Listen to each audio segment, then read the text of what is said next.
Hi guys, welcome back to my channel. Here on this channel we talk about everything to do with the African diaspora, politics, music, life, love and everything in between. So if you're interested in those topics, then you know what to do. You like, share or subscribe, and if you do subscribe, remember to hit the notification bell so you'll be notified whenever I have another video.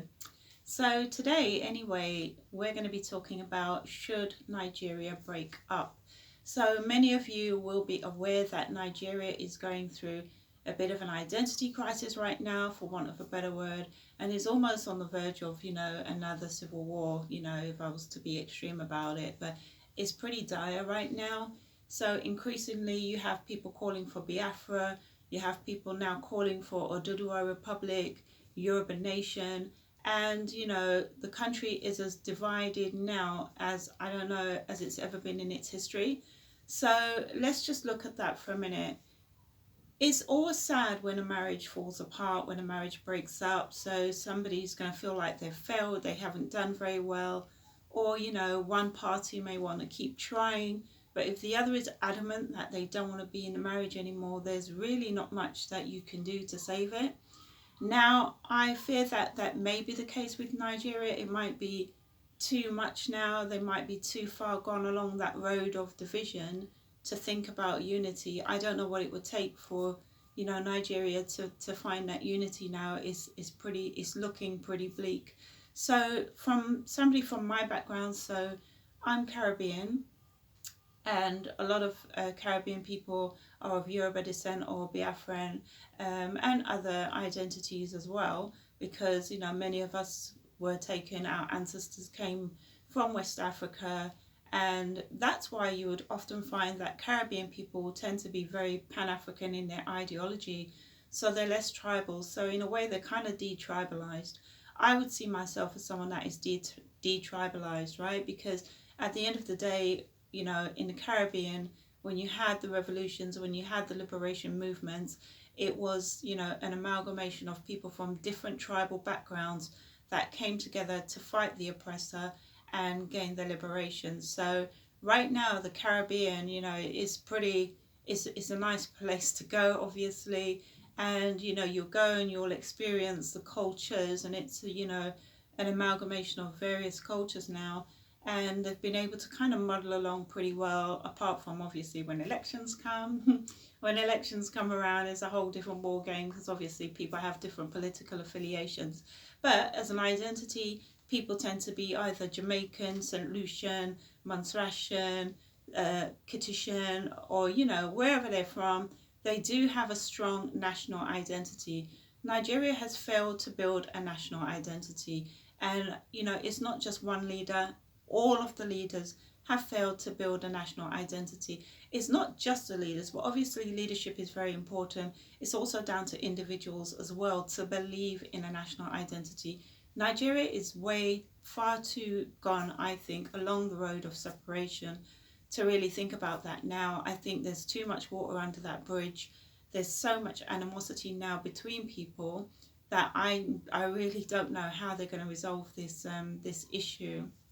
Should they break up?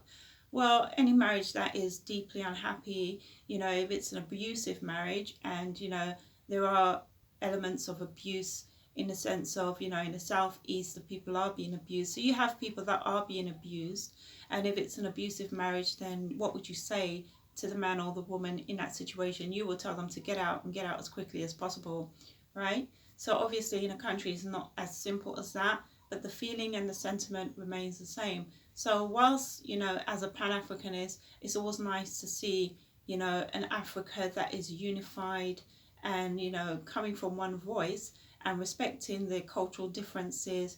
Because let's face it, I love, Nigerian culture is so beautiful. The cultures are beautiful. Yoruba culture is beautiful. Hausa, Fulani culture, there's beauty there. Biafran, beauty there. You understand? So I can see the beauty in all of these cultures. But unfortunately, somewhere along the line, they who live there have, seemingly unable to see the beauty in their individual cultures and respect that and, live well. At the end of the day, the resources haven't been shared equally among all of the ethnic groups. That has also led to animosity. What will that mean for, the world? What will that mean I guess you wouldn't have a Nigerian football team, you wouldn't have Nigeria at the Olympics. I mean, I know those are superficial things, but those are the things that we'll probably notice, right?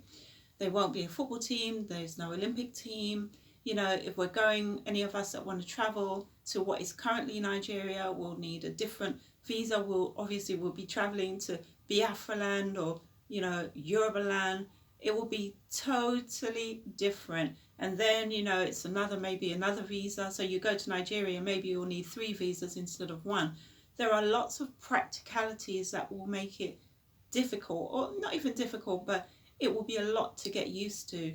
I think it's sad if you look at the big picture of the African continent needing to be unified, because to me, as a great nation or a once great nation, the fall of Nigeria would be, I think, sad for Africa as a whole, to be honest, in a sense, because you failed to do that. You failed to, you know, despite your oppressor leaving and your colonizer leaving, although they haven't never really left, but although them not being there at the helm, so to speak, you still didn't get it together enough to recognize your Africanness and to really try to build, you know, that Pan-African vision and work with the other African countries from a point of strength. So now you'll break up into 3. I guess you'll all, you know, it'll be quite competitive. What can I say? It's the nature of things. So should Nigeria break up? Nigeria should break up if there is no resolution forthcoming and the people have totally lost faith and any kind of hope that they will achieve anything as a union. If their desire and if they're, you know, if they really want to be an independent, if they want to express their cultural identity, form their own nations, then yeah, they should be allowed to do that. They should be allowed to do that. At least there should be a referendum, because some people do, some people don't. You need to have a referendum, much in the way we had one when it was, you know, the whole Brexit. I say we, but you know what I mean. When it was Brexit, we had to vote in or out. Scotland are going through the same sort of issues right now. And, you know, it happens. Countries do split, right? So it's not a new phenomena. And quite frankly, what, you know, we see coming out of the southeast in terms of the way they're being abused and the way they've been marginalized, it is totally outrageous and unfair. So they should be able to. If Nigeria breaks up, then to me, they need to look at Cameroon. They need to look at the Amazonians, because if that happens, you know, much like with independence, I think the knock-on effects will be Cameroon next, Amazonia next. But let me know what you guys think. Yeah, what do you think? Do you think Nigeria should break up, or do you think that they should do everything in their power to stay together? The only thing is that anything in their power to stay together, if it means, you know, the loss of lives en masse, then is it really worth it? That's just my thoughts on the matter.